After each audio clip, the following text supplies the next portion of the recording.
10. Befriending an alligator. For most people who encounter an alligator in the wild, their first instinct is to run for their lives. But 58-year-old Cynthia Covert's reaction was the complete opposite when she visited her friend Barbara Howell on South Carolina's Kiowa Island in 2020. Cynthia was a nail technician who typically did Barbara's nails at the salon where she worked. But that day, they decided to meet privately. Barbara immediately noticed that Cynthia was high-strung and talkative, which was unlike her typical calm and professional demeanor. During the manicure, Cynthia noticed an alligator in Barbara's pond and became bizarrely fascinated with the creature. Ignoring her friend's pleas to stay away from the deadly reptile, she approached the gator and touched it. The panicked friend's husband rushed over to the pond to help, but by the time he got there, the alligator had her by the leg. A neighbor threw Cynthia a rope to grab onto and tried to pull her out of the water, but the alligator overpowered her in the waist-deep water and she disappeared beneath the surface. When she surfaced several minutes later, the reptile was still latched onto her leg. It's unclear what caused Cynthia to act so out of character that day. She had drunk a glass of wine, but Barbara wasn't sure if she had took any drugs. Sadly, her unusual behavior came at the expense of her life. 9. Trapped at the automatic car wash. 56-year-old Renee Tacte Jamie pulled into a 24-hour automatic car wash in Escondido, California, around midnight one night in 2022. For reasons that remain unclear to this day, he got out of his Scion, which continued to roll forward, and fatally pinned him in the washing area. An alarm sounded for almost 30 minutes before another customer arrived and dialed 911. Emergency responders found Jamie unresponsive between his vehicle and a piece of machinery. They performed CPR and rushed him to the hospital, but he died from his injuries. Police noticed that the car was still in drive, and they concluded that the car wash was probably not active at the time the fatal accident occurred. But the case is a mystery otherwise. At the time the story broke, the medical examiner had not yet revealed a cause of death, and the investigation was still underway. 8. Jet skiing over Niagara Falls. In 1995, professional stuntman Robert Overacker came up with a not-so-brilliant idea of riding a jet ski over Niagara Falls.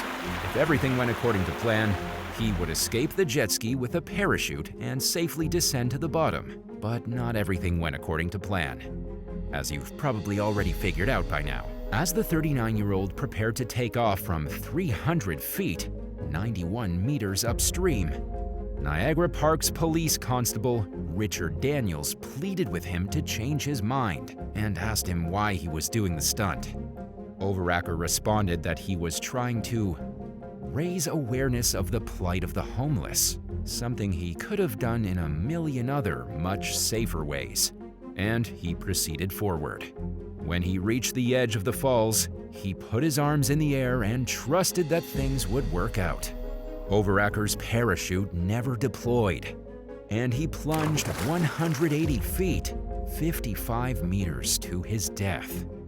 His body was pulled from the Niagara River by workers from the Maid of the Mist tourist boat, and the jet ski was initially wedged between some rocks, but it was washed away by the current. Judy Calabretta, who was visiting from Ohio and watched the botched performance with her kids, told the Buffalo News that the jet ski went straight out and he went straight down. Police questioned the Overacker's brother and a friend, who said that they had managed to talk him out of attempting the stunt twice before. But he was clearly determined to follow through, even if the general consensus seemed to think that the idea was crazy to the point of being stupid. 7. Crossing the Atlantic alone. After successfully drifting across the Atlantic alone in a specially built barrel-shaped vessel, 75-year-old French explorer Jean-Jacques Savin attempted to row across it in a custom-designed boat for one. He set out from Portugal on January 1, 2022, for what he called his last challenge at sea, hoping to reach the Caribbean in 100 days and become the oldest person to ever complete a transatlantic rowing voyage. Something went wrong just 3 weeks later, when Savant wrote in a Facebook post that his desalination device for removing salt from ocean water wasn't working, forcing him to do it manually.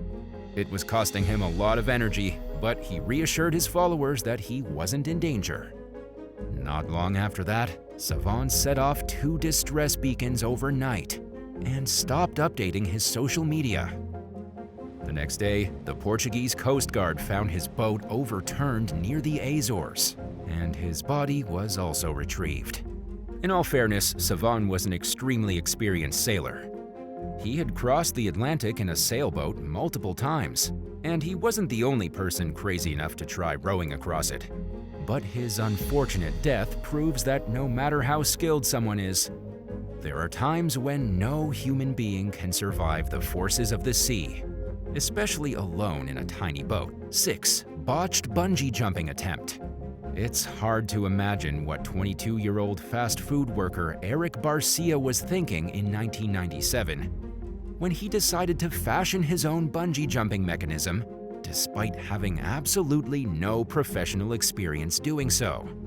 He taped multiple bungee cords together to make one long cord, tied one end around his foot, tied the other end to a 70-foot, 21 meters railroad trestle in Fairfax County, Virginia, and jumped. Barcia slammed into the pavement and died. A pedestrian found his body around 2 o'clock in the morning and went for help. His car was found nearby, and there were no signs of anyone being with him when he took the fatal plunge. According to police spokesman Warren Carmichael, in a statement, Carmichael said that the makeshift bungee cord was longer than the distance from the trestle to the ground, which you've probably already figured out by now. Barcia's grandmother, Lucille Kalinsky, told the Washington Post that she had always known her grandson to be smart when it came to both school and work. He got good grades and was a responsible employee, so she was taken aback by the apparent lack of common sense involved in the decision that ended his life. Locals who didn't know Barcia were shocked that anyone would try bungee jumping with the type of cords he used, which are often used to hold car trunks closed or to secure things in place. They're not built to hold the weight of a human as they plummet toward the ground from a high landing. Not to mention, pedestrians were banned from going on the railroad bridge that Garcia jumped from due to the constant risk of being hit by a train. When asked for his thoughts about the tragedy by a Washington Post reporter, park visitor Steve Polemis looked up at the bridge and said, "It's hard to imagine a scenario that would not go wrong." 5. Deadly pee holding contest. In 2007, the Sacramento-based radio station KDND 107.9 hosted the Hold Your Wee for a Wee contest, which challenged participants to drink a large amount of water without using the bathroom. 28-year-old mother of 3, Jennifer Strange, entered the competition in hopes of winning the Nintendo Wii that the station was offering to the first-place contestant. She drank 1.5 gallons of water during the contest, then returned to her job. A little while later, Jennifer told her coworkers she had a headache and was going home. She was in so much pain, she was in tears. The young woman was found dead at her apartment later that day. Drinking too much water can cause a condition called hyponatremia, or acute water intoxication. It can be deadly, which is exactly what happened in Jennifer's case. And apparently the folks over at KDND didn't know this, or they probably would have found something less potentially fatal for its contestants to compete over. 10 radio station employees were fired after Jennifer's death, and a jury ruled that the company was liable for the tragedy. Her family received a $16.5 million payout. 4. Roof jumping. A surprising number of people have made news headlines for their unwise decision to jump from the roof of one building to another, and the catastrophic results that followed. Sadly, the consequences are often fatal, and many of the people who die are young teenagers who lack the sense of danger that most adults are equipped with. But, as you're about to learn, some grown-ups apparently never outgrew their juvenile sense of invincibility. In 2019, a 20-year-old college student named Jedediah Brookbank was found dead on the roof of a building in downtown Waxahachie, Texas. Police concluded that he was most likely roof jumping for fun on a Friday night when he came in contact with a live high-voltage wire and was fatally electrocuted. His father, Brian Brookbank, wrote in a Facebook post that it was a great way to go for a young man, albeit a little foolish. Later that year, 20-year-old Clemson University student Thomas Hurd Few was found dead next to a home in South Carolina. According to investigators, he was drinking and tried to jump from a railing onto a garage roof. He lost his footing at the edge of the roof and fell backwards onto the concrete below.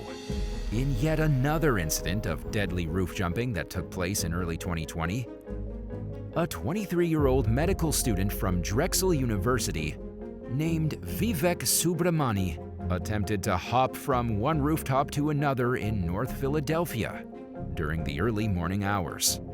He was accompanied by two other students, one of whom later told police that he had been drinking at an event earlier that night.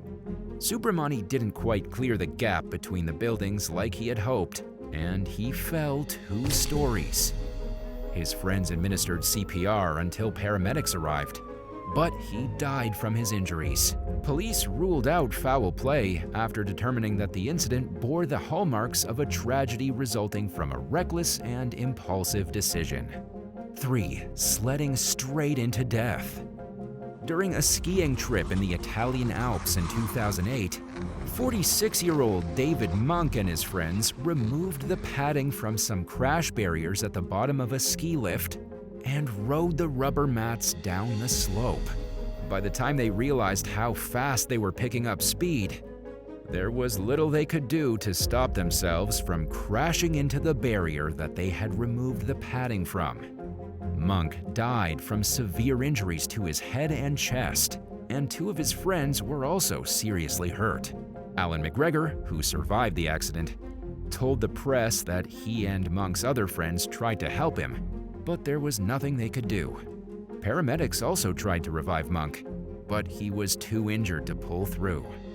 Superintendent Mauro Soraglia said that the men had been out drinking before the tragedy, which isn't surprising given the area's reputation for partying among British tourists. The resort was closed when they went down the hill. Had it been open, it's probably safe to assume that a staff member would have stopped the men from removing the mats from the barrier. Monk's death was ruled a tragic accident, one that nobody in his life saw coming. 2. Reckless cliff diving. A Dutch family's vacation quickly turned to a tragedy when a former European soccer star decided to attempt a 100-foot, 30.5 meters jump off a cliff in Spain's Malgrat Islands. 31-year-old Morad Lamrabat had his wife and son film the incident as they watched from a boat down below, and the experience was nothing short of horrifying. In the video, Lamrabat can be heard yelling on the way down before his body smacked against some rocks that he was unable to clear. When his wife realized what had happened, she screamed out, "Oh my God!" Sadly, the stunt gone wrong killed Lamrabat. His body was found later that day during a search. When news of the incident broke, police still hadn't questioned Lamrabat's wife because she was still in a state of shock. An autopsy found that the former footballer did not die from the impact of hitting the rocks, but that he drowned in a semi-conscious state. Cliff diving is reportedly popular among tourists in the Balearic Islands, so Lamrabat certainly wasn't the only person who visits there and is willing to take such a dangerous leap. At the same time, his death was completely avoidable, and hopefully caused at least some people to think twice about whether a daredevil achievement is worth risking their life. 1. Hand grenade selfie. In 2015, the Russian Interior Ministry published a selfie safety guide amid a disturbing rise in selfie-related deaths and serious injuries. Earlier that year, 2 men died while posing for a selfie with a hand grenade that had the pin pulled out. The fateful moment was immortalized in a photo captured on one of their cell phones. Unfortunately, the government safety brochure apparently didn't reach the hands of Alexander Sasha Cheshik, who took a photo of himself holding a grenade in the city of Labinsk in 2017. He sent the image to a friend who immediately expressed concern for Sasha's safety and warned him not to mess around. The friend sent another text asking Sasha where he was, but never received a response. By then, the grenade had exploded, and the young man had been killed instantly. A source told Russia's Interfax news service that the blast tore Sasha in half. Authorities believed that he mistakenly thought the grenade wouldn't explode as long as he didn't throw it. They ruled his death an accident. Thanks for watching. Would you rather lose your dominant hand because you weren't paying attention while operating a dangerous piece of machinery, or be caught on camera talking so much crap that you permanently destroy your reputation and are outcasted from your community? Let us know in the comments below, and don't forget to subscribe. See you next time.